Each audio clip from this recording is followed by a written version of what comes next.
Christmas Mystery by Jostein Gaarder, the 4th of December. When Joachim woke up on Friday, the 4th of December, he made sure it was completely quiet in the house before he opened the fourth door in the calendar. The picture showed a man in a light blue robe that looked a bit like a nightgown.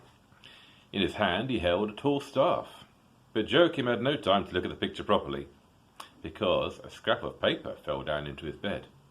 He unfolded it and read, Joshua. Elizabeth and the angel Ephriel hurried after the sheep and the lamb. They passed a red log cabin and a few patches of crops in a clearing in the woods. From a rise, Ephriel pointed down at a lake.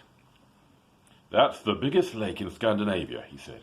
The watch shows that 1891 years have passed since Jesus was born, but we've only just arrived in Sweden. A strongly flowing river ran out of the lake. A bridge arched over the river, and they walked over it to the other side. This is the river Gaarder, said Ephriel. We'll follow an old cart track along the riverbank. Lambkin, lambkin, coaxed Elizabeth, but the sheep and the lamb had already begun running again. They passed a village and saw people streaming along the road towards a red-painted church. Most of them were on foot, but some of them were sitting in big horse-drawn carts. The men were dressed in black suits and black hats, and many of the women were in black as well. Some of them were carrying hymn books. It must be Sunday, said Elizabeth. They paused for a moment and looked down at all the people.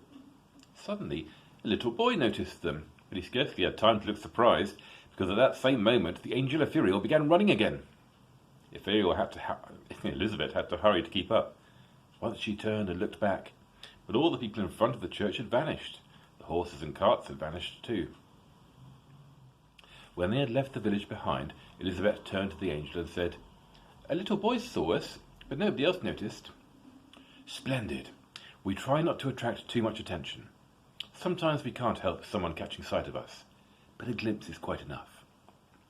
They ran on through woods and fields. Now and again they saw some people haymaking or reaping corn with scythes. Sometimes they had to take a roundabout way so as not to scare them. Before long, the sheep and the lamb found pasture that was so green and tempting that it dazzled the eyes. Now's our chance, whispered Elizabeth, if we go up to them carefully. But just then, a man came walking towards them, wearing a blue tunic and holding a tall staff curved at the top. He said solemnly, Peace be with you who walk on the narrow way along the Gaarder River. My name is Joshua the shepherd. Then you are one of us, said Ephriel. Elizabeth didn't understand what the angel meant by that. But then the shepherd said, I am coming with you to the Holy Land, for I must be in the fields where the angels announce the glad tidings of the birth of Jesus. And then Elizabeth had a bright idea. If you're a proper shepherd, perhaps you can herd the lamb in this direction. The shepherd bowed low. That's not difficult for a good shepherd. He went over to the sheep and the lamb, and the next moment the lamb was kneeling at Elizabeth's feet. She knelt down and stroked its soft fleece. I think you must be the fastest furry animal in the world, she said, but I caught you at last. The shepherd thumped his crook on the ground and said, To Bethlehem, to Bethlehem. The lamb and the sheep bounded away, the shepherd, the angel, and Elizabeth after them. As they ran, they looked down on a cluster of red timber houses that Ephriel explained was a town called Kungälv. That means King's Rock, and the town was given that name because the Scandinavian kings used to meet here to take counsel together. One of them was Sigurd Jorsalfa, said the angel. Jorsalfa means the pilgrimage to Jerusalem, and Sigurd was given that name because he had been on a pilgrimage to the Holy Land when Jesus was born. Then they ran past a city at the mouth of the Gaarder River, where women in long dresses and men wearing hats and carrying walking sticks were parading up and down the streets, sitting in fine coaches drawn by two horses. That's Gothenburg, said Ephriel. The time is 1814, and Denmark has had to hand over Norway to Sweden. Now Norway will get her own constitution. Joshua, the shepherd, turned and waved to them. "To Bethlehem," he called. "To Bethlehem." They sped on through Sweden. Joachim had only just managed to hide the paper from the advent calendar in his secret box when his mother came into the room. "And what was the picture today?" she asked.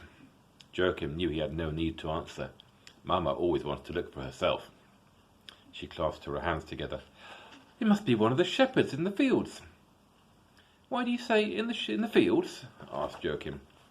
Mama told him that there were often pictures of shepherds in the lovely old advent calendars because the angels had come to the shepherds in the fields to tell them that the baby Jesus was to be born. "They've come as far as Gothenburg," explained Joachim. "Gothenburg? Who are they?" "Elizabeth Hansen, the angel ethereal, and Joshua the shepherd. They're going to Bethlehem, to Bethlehem." Mama stared at him in surprise. "You mustn't let this old calendar get to you. They're only pictures." Joachim realized he couldn't go on telling Mama and Papa all he knew about Elizabeth. If he did, he would never be able to keep the secret of the scraps of paper that he was going to give to Mama and Papa as a Christmas present. He realized something else too. He would have to try to talk to John.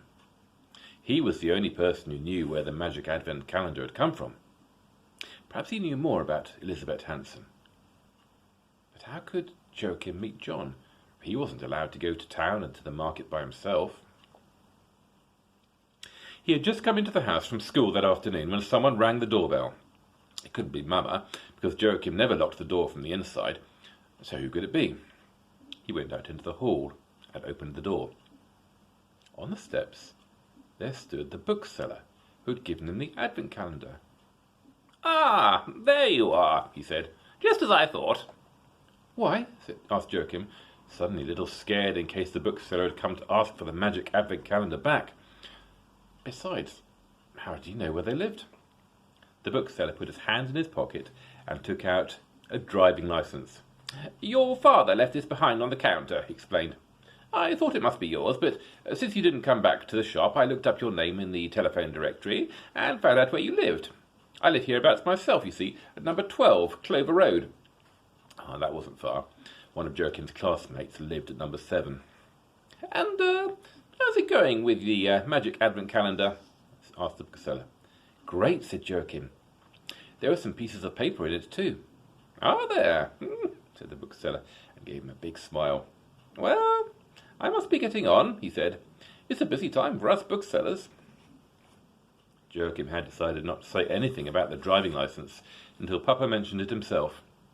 Instead, he started to talk about something completely different. "What's a pilgrimage?"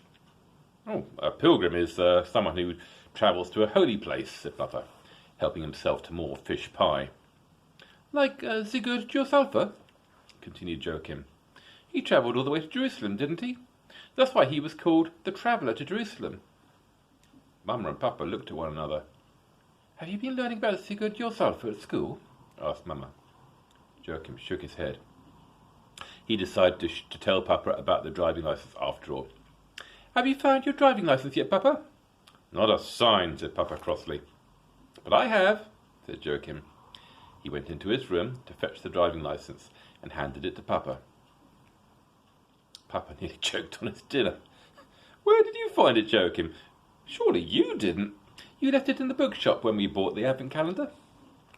Papa looked as if he had had a visitation from an angel in broad daylight. He had in a way too, except that the angel had sent a bookseller instead of coming himself. "He came here before he got home," explained Joachim. "He said he looked in the telephone directory." Then Mama and Papa realized what had happened. "Well, he's quite a bookseller," said Papa. He turned to Mama. "Quite unusual, you know."